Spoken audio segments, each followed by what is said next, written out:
point. When I place this into YouTube, I'll put that link for the Freddie Mac underneath this. So if you do want a copy of this, email me, tina@mortgagecoach.com. I'll be sure to send that over to you on there. So it is in the Freddie Mac side. Normally I can go to it pretty fast, but not seeing it in here. Here we go. Thank you, Robert. I'm going to actually open up Robert's link that he gave me.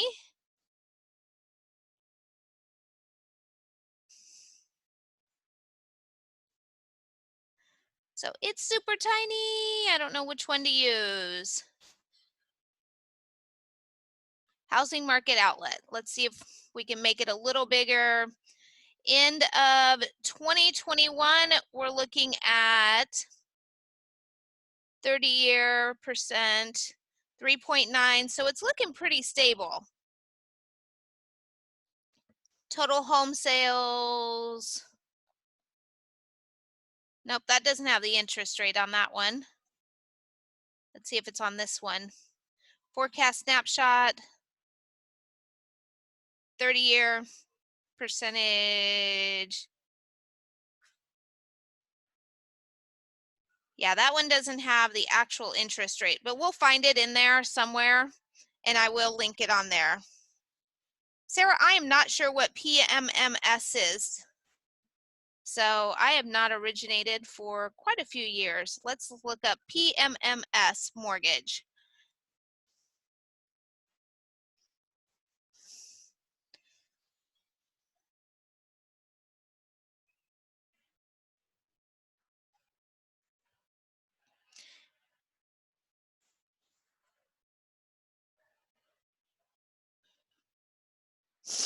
And of course, it's not going to give me what the PMMS stands for, projected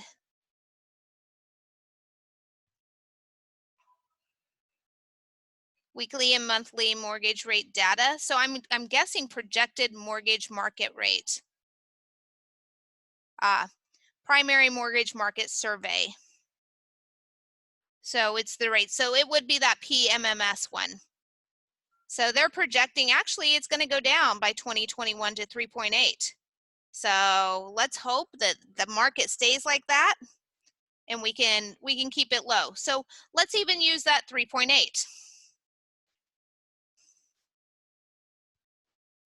Because honestly, it doesn't matter as much what the interest rate is, because what we're going to be talking to our client about is the equity build that they're building instead of them worrying about paying off debt and saving money.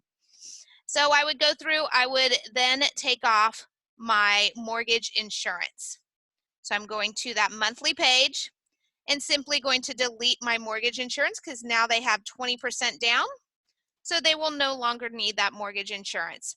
You can leave that cutoff and the minimum months in there. It won't pertain because there's no percentage in there for the mortgage insurance. So that's all I need to build for the presentation. So again, I'm just going to backtrack just a little so it's on the video.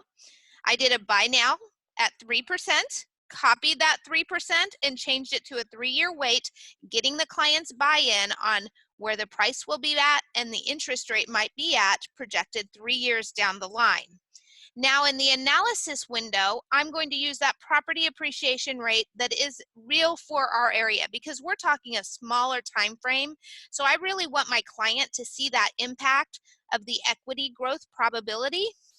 Short-term and long-term analysis time frame. I'm going to set on that time frame that they are saying it's going to predict to save that down payment money. So my client said 3 years, so 36 and 3 is where I'm going to place that information, leaving my benchmarks the same. And then the long-term chart area, I'm going to show total net worth. So property appreciation rates, you will search property appreciation rate for so-and-so county and so-and-so state. So that is how you can find it on there, is by doing a search.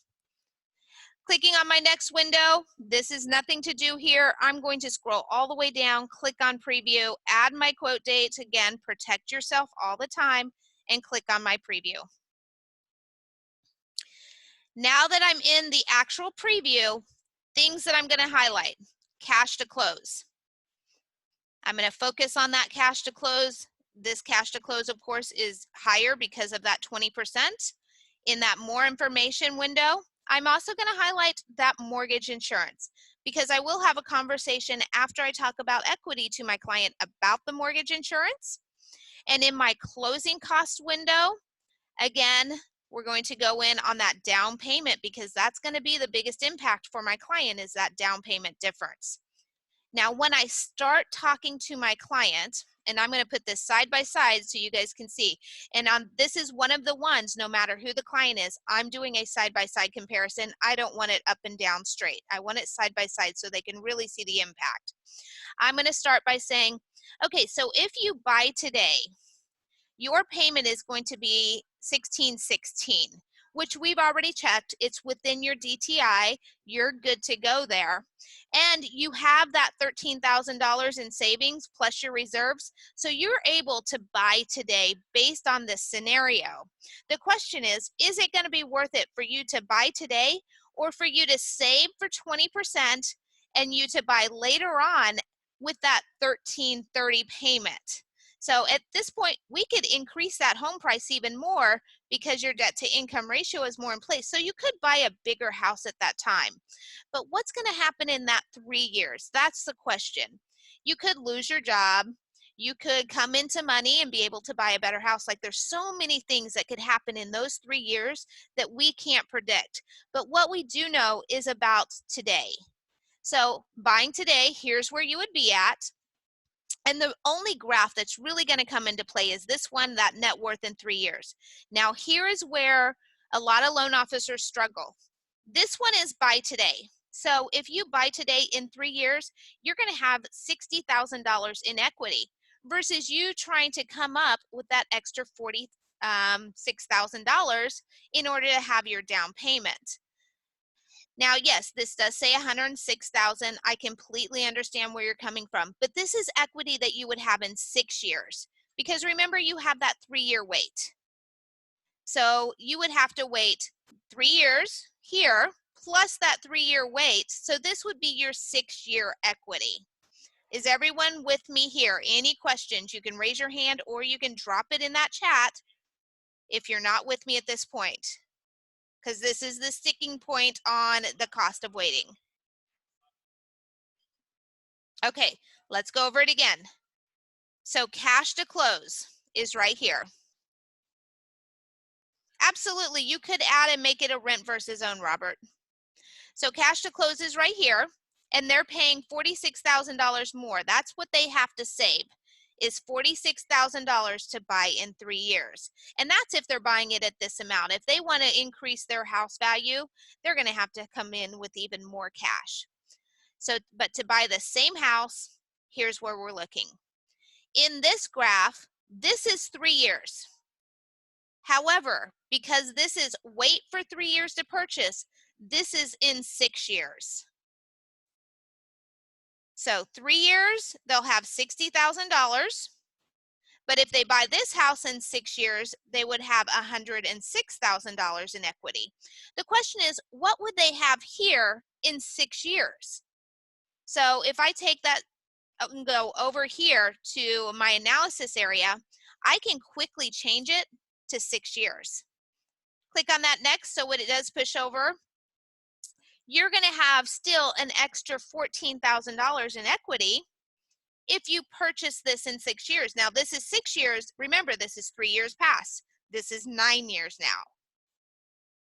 Everyone got me? Remember to add whatever amount of time they say they're going to save that money to that second column.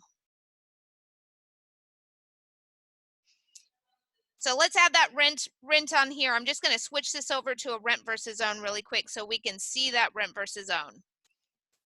So in order to do that, I simply need to go to the first page, switch it yes to rent.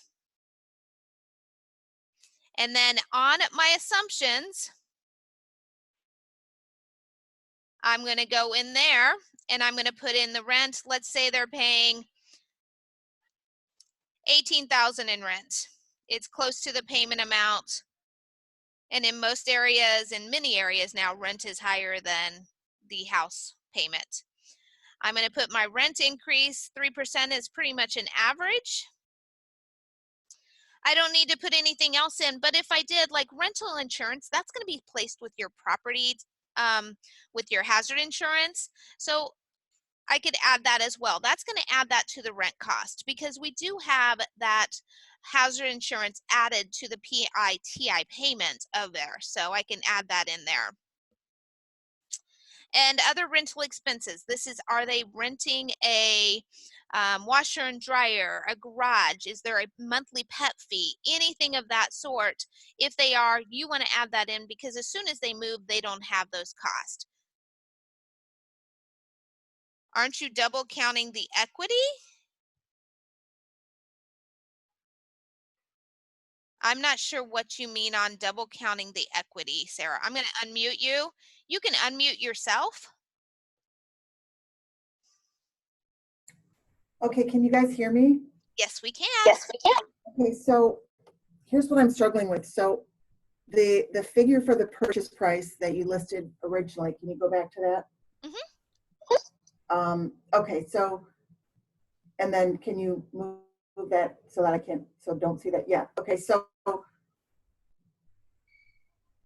oh no, the one that shows purchase price and not the 3 year, not this one, the one that where they're side by side with the loan. Oh, the actual presentation? Yes, right. Okay, so your purchase price here for the 3 year wait is based on that property appreciating, no, is based on property being more expensive because it's been appreciating over that 3 years, right? Correct. Correct. Okay, so you already have the appreciation from 250 to 265, the 15,000 appreciation built in. Well, that's because they have to wait here. So Yes, okay. It's going to appreciate during that wait time. Okay, so you put the purchase price as 265, and in 265, it's at 265 in 3 years, because this other one is 3 year wait, it's really 6 years. It's going to appreciate it's going to appreciate even more, right? Yes. Yeah. So this, So there's property appreciation from here to here. And then from here, this is supposed to start in 6 years versus the 3 years. So, but what I'm saying is the column of where it says 3 year wait, that's showing what it looks like in 6 years, right? Yeah, right now it's showing actually 9 years because I have 6 years here. Okay, so it's showing how much it's appreciated in 6 years, but you've already got, you're starting from a point where it's 265, and so that 265 already represents a $15,000 appreciation.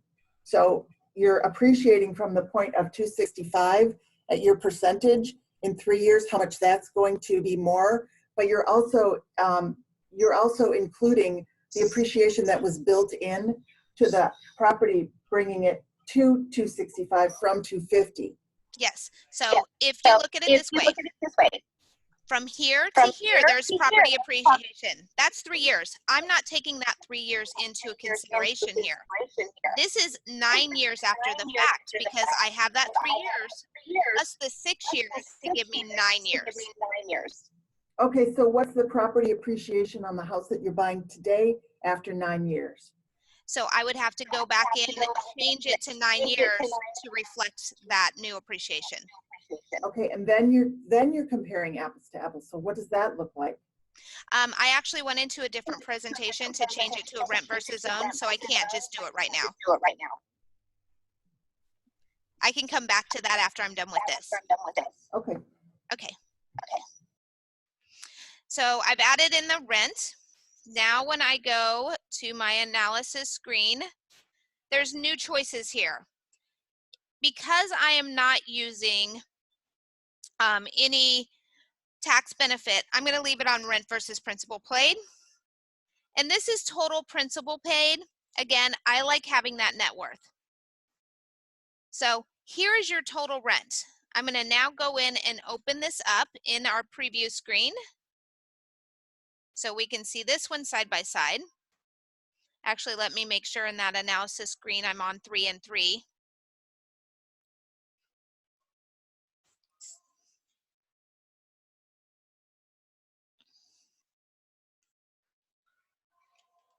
Again, adding in that quote date.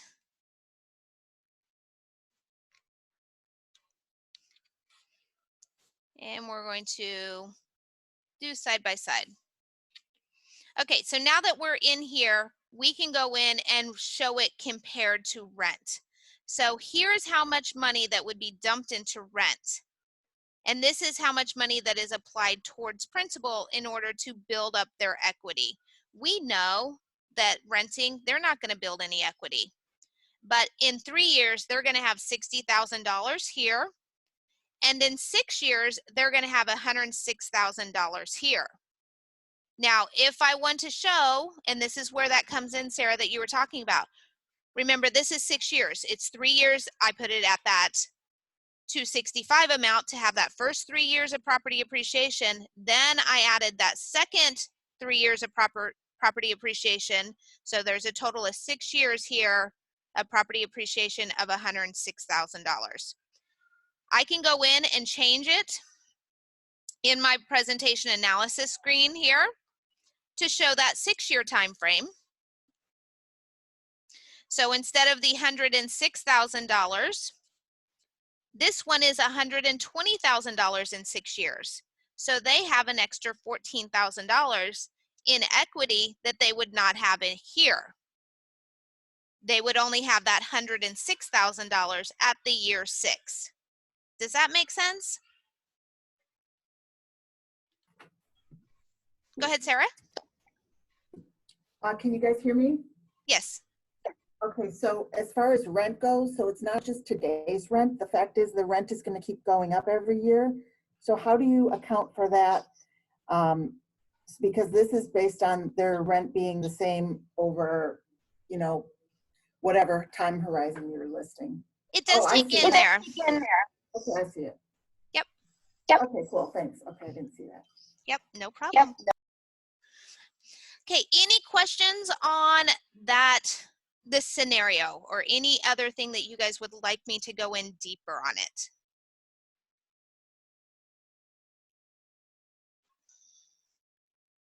And again, you can raise your hand or you can drop in the comment, either way.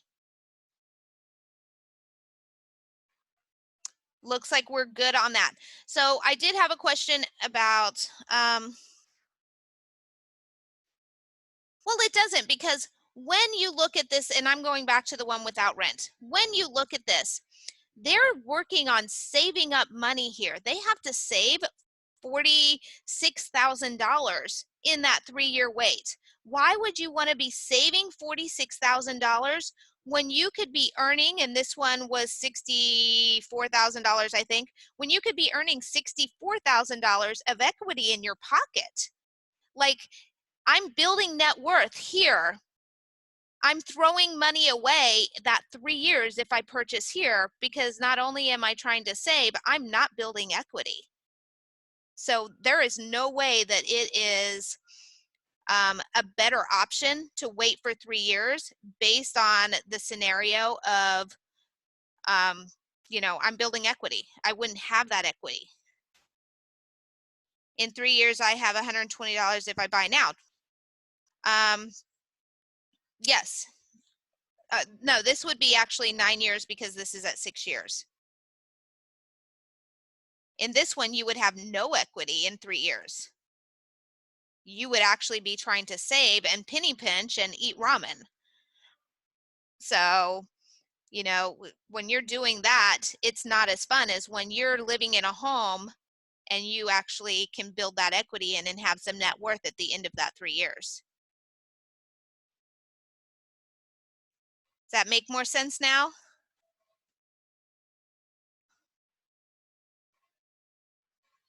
Because this is taking an extra 3 years into consideration. This is twice the, or so this is 6 years here. This is 9 years. So if I was to change this one to the 9 years, and let me go back and go into that presentation.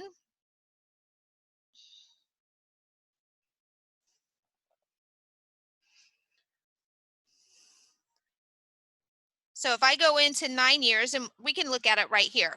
So 168,000 is where we're at. Now, what is this going to be in 9 years? I have to change it because there's the extra 3 years on this. In 9 years, this is going to 190,000. They're still better off in 9 years on the buy now than they are on the buy later. Remember this one? So this is 190. This one's 168. They still have $22,000 more in equity if they buy now, and they're not worried about saving up and paying off that debt or saving up that money for that down payment. That's null. That doesn't matter.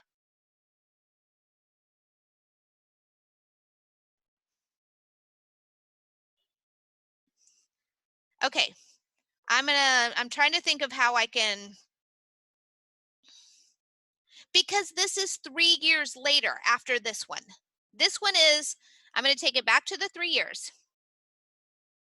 So this one is $60,000 in 3 years. This one is $106,000 in 6 years because I have to add that 3-year wait to that time frame. So what is this going to be in the 6 years? This was 106. In 6 years, when I change it, this becomes 120,000 that I have in 6 years versus the 106,000. So I have $14,000 more in 6 years here than I have here. Exactly, Robert. And the amount of money that you're dumping into rent that you don't get anything from. That's not even being taken in consideration until you build it into that rent versus own scenario. So now this is in 3 years.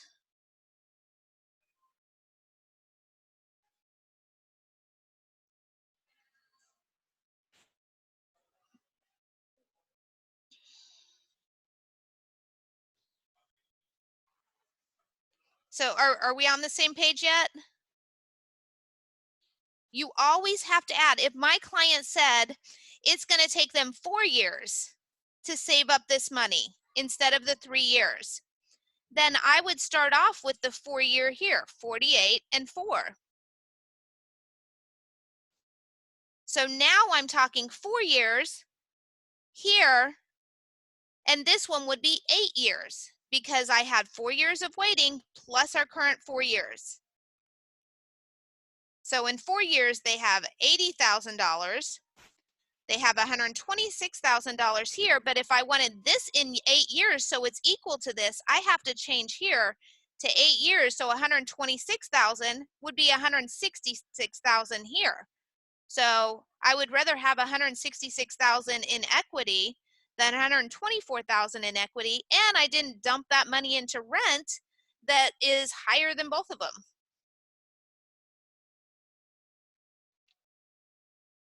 It's always better to build the net worth than to be trying to pay off debt and wait to build that net worth because of compounding interest. Well, this 214 is in 12 years. This is not in 12 years. If I wanted this in 12 years, instead of 214, it becomes 270, which is a lot more than that 214 here.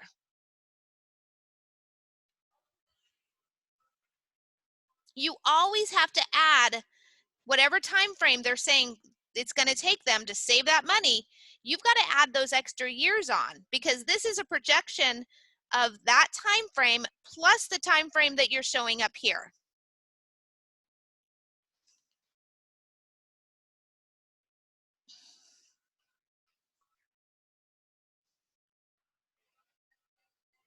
Are we good yet?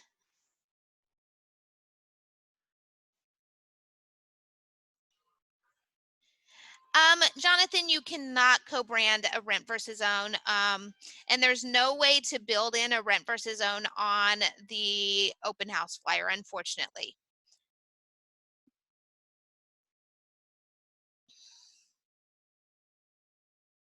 So in 12 years, they have the 270 here, but remember now this is 4 years difference.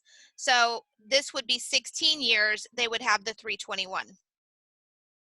So I think you're getting the mindset now. You have to add that extra time frame on.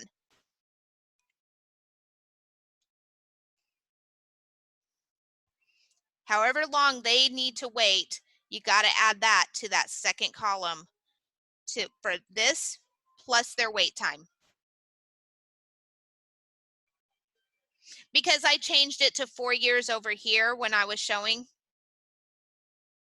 I changed it to 4 years instead of the 3-year wait. I said, what if they did the 4 years? So if I went back to 3 years, this would be at 12 years and this would be the extra 3-year wait. Cool. Any other questions before I move on to tax benefit? And I'm just going to use that rent versus own that we started in this one for that tax benefit. I'm going to go back to rent versus own, and I like using the rent versus own. That's why you as the loan officer, you have to go through it with the client. So going through it with the client is the way that you're going to be able to explain it to the client. And that's why they need us as loan officers, because they have to have people going through it with them. So rent versus own, we're going to change our assumptions in here.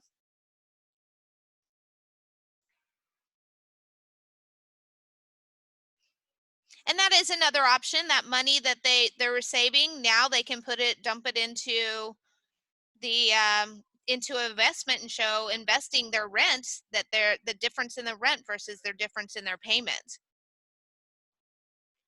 So we're going to change this one, and I'm just going to go in and change the amount of the loan so it reflects. Let's start it off with, I'm actually going to move it up to 600. Actually, no, let's do 500,000, because you're going to be able to see both. Whoops.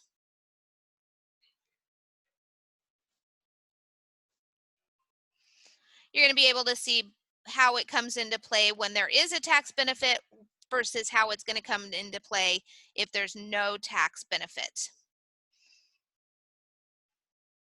So this is all going to be done in my affordability window. Standard deduction. Standard deductions are so high now that with your standard deduction, you have a tax benefit, and that tax benefit is your standard deduction. If you saw, if it's not open, there's a little pencil up here. You can open it for a cheat sheet when you're on this page. We're going to start with that single person. Standard deduction of $12,000 automatically, whether you own or you don't own, you get $12,000 tax deduction. Tax bracket percentage, where did I put them at? 70,000. Tax bracket percentage would be 22% here. Why do I know that? Because I've done it so often. If you don't know it, you can come down here, find tax bracket, takes you to the federal government site to find that tax bracket. Single person making 70,000, calculate 22% tax bracket.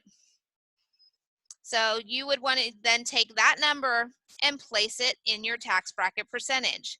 They are filing as single. That is the only difference that I'm going to do. Everything else will stay the same in this presentation. I did change it, remember, to that 500 because I'm going to show a tax benefit in this one. Now scrolling down, I'm going to open that preview window.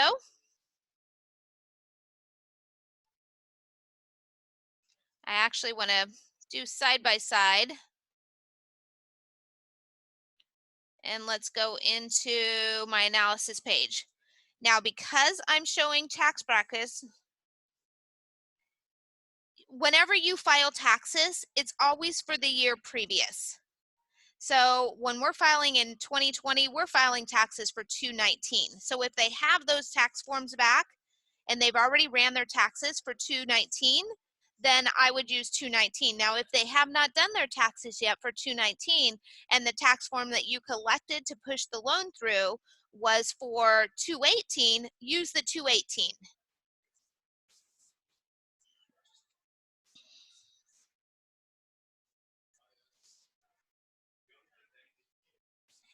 Sarah, I'll explain that. You're welcome, Gerardo. So I'm going to go back and I'm just going to use the basic 60 and 10 here. Just because if my client doesn't have any goals, this is what I'm going to use. 60 matches till RESPA, 5 years, great time to check in. 10 is going to be the average amount of time people are selling their home. It used to be 7, now it's 10. And short term, I'm going to use the tax benefit analysis. This is where I'm going to really be able to show the tax benefit. Now remember, there is a tax benefit for not owning, and that's the standard deduction.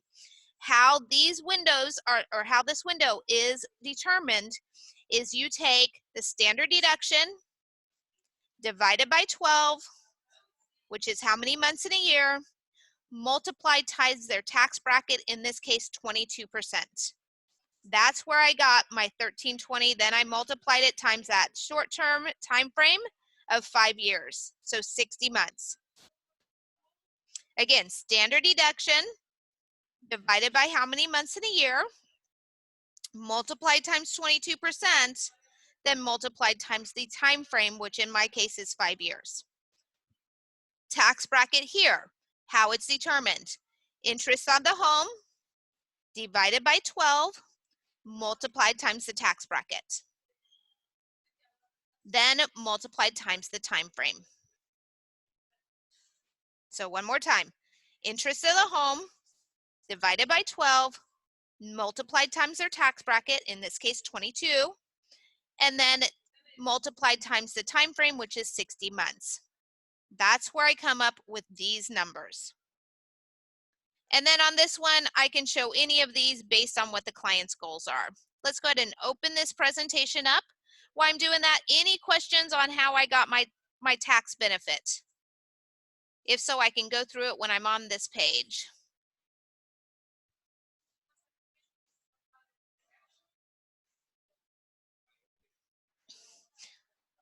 So once we go in here, it clearly shows the tax bracket. Now the main difference between this presentation and a TCA, because I'm showing that rent versus own, is this net monthly payment window. This is the unrecoverable cost monthly for your client. How do I come up with the unrecoverable cost? I take my total payments right here. I am going to subtract any money that's going back into my client's pocket. So I'm going to subtract that tax benefit. That's money going back into the client's pocket at the end of the year. And I'm going to subtract any money that is applied towards principal, because that's going towards the equity of the house. And that's how I get my net monthly payment. Raise your hand if you want me to go through that again on how I get these totals. Okay, so to get those totals, and I'm just going to clear this out, it is the unrecoverable cost, or the true cost of home ownership monthly. So to get it, I'm simply taking my total payments, and then I'm going to subtract anything that goes back into their pocket. I'm going to subtract tax benefit from it and principal paid. Tax benefit they get annually, that will come back to their pocket via their taxes when they file their taxes as a tax credit. And principal paid will then be applied towards equity, so it's growth in that account versus being applied towards the interest. So again, money going back to your client's pocket to get that net monthly payment. So that's how we get these totals. If I go into the more information here, it's not going to give me this breakdown. And the reason why is because you want to be able to explain it here to the client as you're showing this window. Yeah, it's the equity until they're sold. So when they sell the property, that's money that they will be getting. Hopefully it's increased that much. But principal paid always just goes towards building equity. So the only way that it doesn't is if our market does drop out and we have that occurrence back in 2008 again. And it's a cycle. Like, we don't buy homes, most people, for short-term investments. That's a small group of people. But what we do buy is it's a long-term investment. what goes up must come down, just like the stock market. Why 3 different tax income values? Okay, these are different because this one is based off of the standard deduction. Again, it's the standard deduction, 12,000 divided by 12, multiplied times 22, which is $220. This one is based off of the interest of the home. Because the property here on the interest of the home, our loan amount is 485,000. We're only putting 5% down on this, or 3% down on this property. It has a higher loan amount, so more interest is being applied toward that loan. Therefore, this is going to be higher. This one's a little lower because our starting point is 400,000 and the interest is lower. So the benefit on there is lower. It's basically the interest of the home divided by 12 multiplied times that 22%. Got it, Jonathan?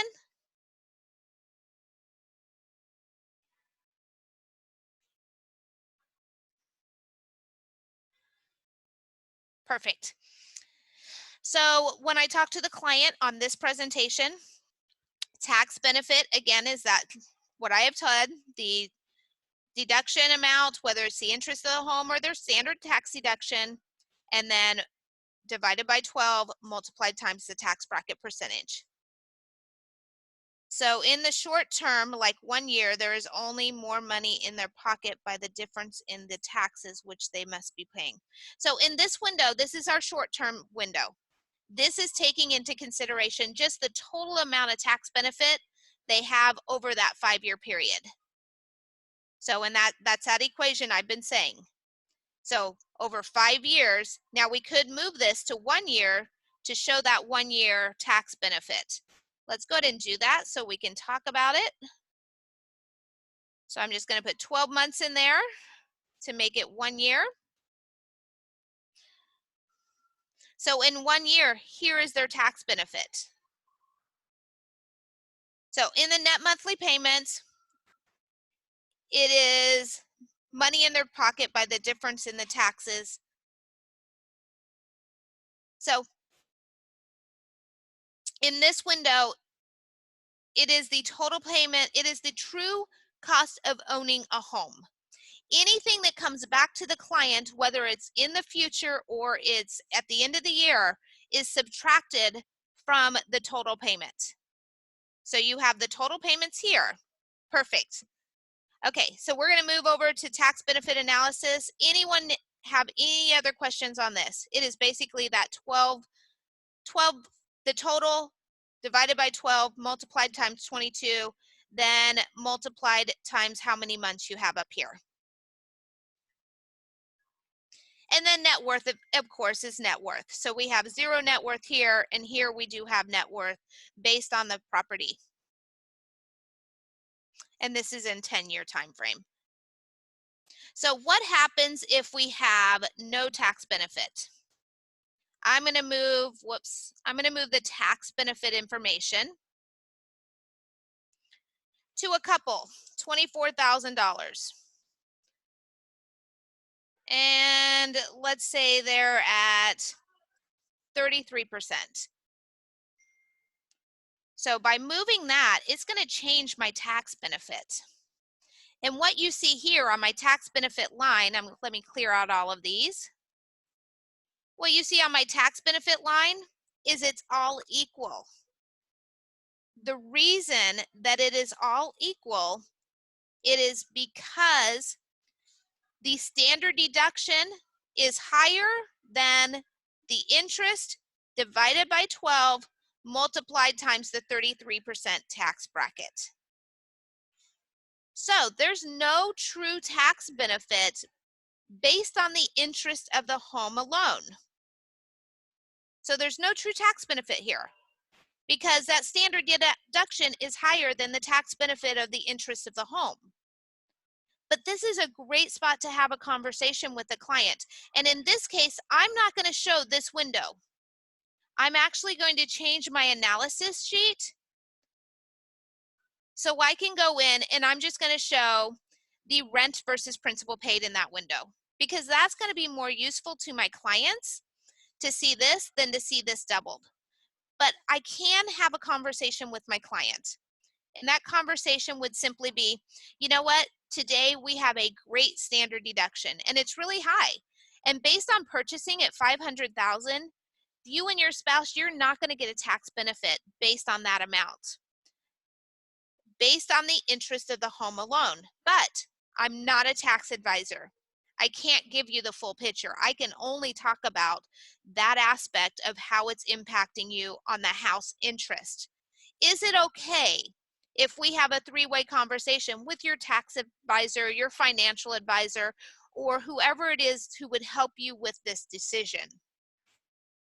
Now, we know that I think it's like 6 out of 10 people do not have a dedicated financial advisor or tax accountant.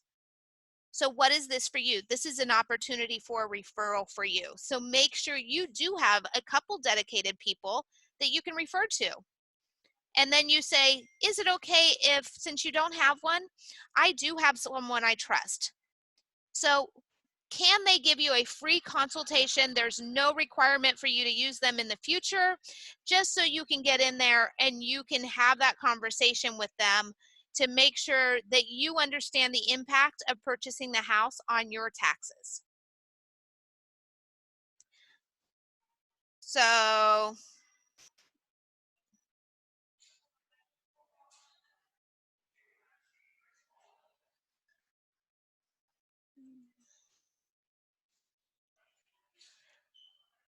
I am not sure. I'm still stuck on the chart displaying the net worth in 10 years. Seems to be like there should be 2 column headings. It should say net worth in 2030 and net worth in 20. Okay, so I see where you're saying here. And yeah, your mindset is there. Unfortunately, we don't have that ability. And or you could put the time frame down here. So if you know 3 years and you want it, rename the products. Name the product here, buy today, net worth in 2030, if you're going to show a 10-year projection. Then rename this one net worth in 2033. So if this is going to help you, then when you go to the graph, you can see this is going to be your net worth in 2030. This is going to be your net worth in 2033. The only problem with this is if you're changing this time frame live, then you're going to have to explain that this is not valid anymore. So, but initially, I totally would do that. Like if I have someone new that I'm working with that's sitting on the fence, it's their first time home buyer, and it's a 3-year projection, I would put net worth in 3 years, net worth in 6 years underneath here. And that way it would be easy for you and the client to be on that same page. Beautiful idea, Sarah. Any questions on here? Christy, I see you have a question. Let me go in there.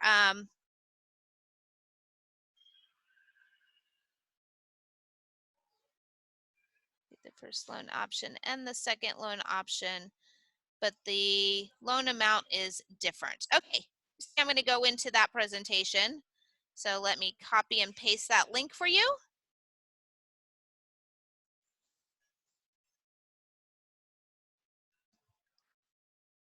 So Christy has a problem with some loan amounts. So I'm going to go in here and quickly look and see what's going on. So I see a 333 for your straight refi. This is the amount of money. Do you have your prepaid interest button clicked? And I might need to just go into your account so I can see.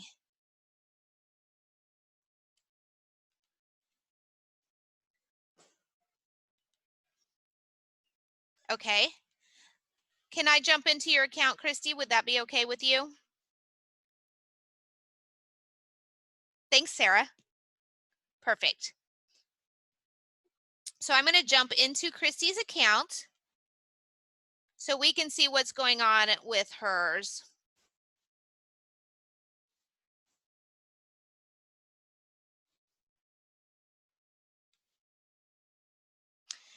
And making sure I'm in the one that she's in, Jeffrey.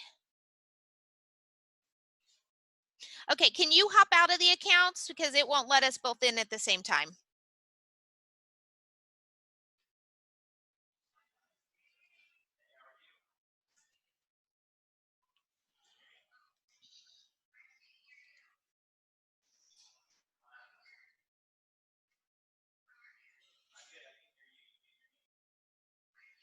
All right, let's try it. If not, I might have to jump out and jump back in.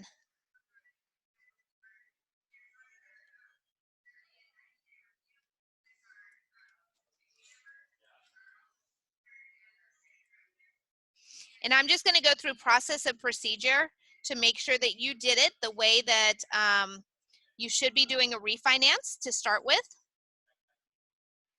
It still says it's locked. Doesn't look like it's going to let me in. And it might be just internet speed because I am at the hotel. Things tend to be a little slower. So price value is all the same here. I'm going to see if I can see it from this spot. Let's go into my closing cost. And the difference is that I'm looking for is that 331. So I'm going to go in here and see, is there any 331?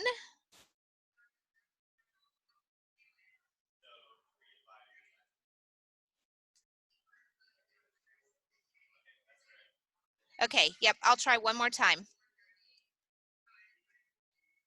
Let's try admitting out and admitting back in, because I don't think I can find it just by looking at it.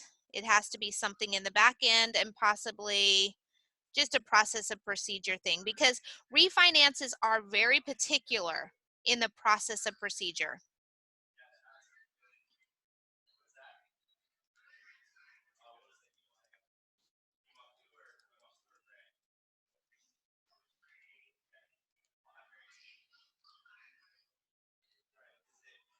Nope, it's stuck somewhere. I will go in later, Christy, and I will dig into it and find out what it is that has happened. But process of procedure, I'm going to just go through process of procedure for a refinance. So on a refinance, let me go ahead and log out of yours really quick. So when you're doing a refinance, and I'm going to see if I have one here, annual mortgage review, this would be a refinance. You would put in, and I'm going to make this kind of quick just because we are over time. You would put in how much they appraise at today. And then you would put in all the information about the first loan amount. So if you have the actual payoff amount, you can highlight over this and you can put in that actual payoff amount right there. I would then put the actual numbers for hazard insurance and property tax. Please do not use percentages here, because when you copy it over, it is going to change how much they're paying in their property and hazard insurance. So use the actual amounts. Then when you come to your product, what you're going to do, and I'm going to see what I have in here for products. So I'm going to say this is a 30-year refinance, a basic 30-year. First thing you always do is copy from your current loan scenario and click on OK. That would make me have two identical loan scenarios right here. Now I'm going to change it into a refinance. So I would come down and I would click on yes, it's a refinance scenario. That's going to switch it. So now I have equity property value. If I am paying off debt and I want to include that debt, I'm just going to increase my base loan amount.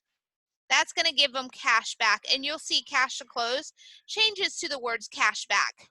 So you'll be able to tell that that's in there, and this is a quick spot to check. Interest of the loan, let's say we are making the interest of the loan, it's going to go down to 3.75.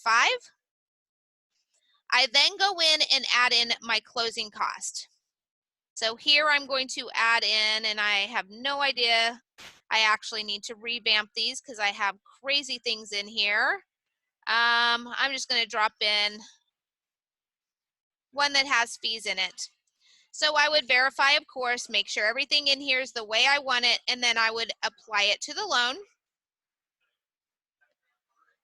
From there, I could add my prepaid days of interest. And then I would come over here and add in hazard insurance and property tax. Now I'm going to go backwards where I have to add it to the loan amount so there is no fees coming in. There is a button. Now, if you don't go backwards at this point, what's going to happen is your hazard insurance and property tax, and mine's looking like all crazy. There's a ton of fees in here. Hazard insurance and tax reserves will not be rolled into the loan if you don't go backwards. So I'm going to go back. I'm going to click add all fees to loan and apply that. And then I'm going to apply the prepaid days of interest. Now, when I advance forward, a quick checkpoint is it all added right here? And at that point, the money would be different here because I'm adding the fees to the loan for the current loan amount. Actually, it would be this one. So let me read your question. Going back to the cost of waiting, can we add additional monthly payment to principal for the first 3 years of that loan to show how much equity they build if they apply the money that they're saving? That is something else you can do. Unfortunately, we are out of time. I do need to get back over to the event because I hear everyone just got let out of the event that I'm at, so I need to go back over to the booth. If you do want a copy of this, please email me, tina@mortgagecoach.com. I will try to download this once it's ready and get it over to you. And anyone that was here last week was a great class as well. We covered some of the same stuff, but there was some other additional stuff. If you want a copy of that one, or if you sent me an email, know that I did flag that email and I will get you that over today, kind of promise. So have a great weekend. Hope that you guys learned something new today and that this was valued time used. Bye-bye. You're welcome, Christy.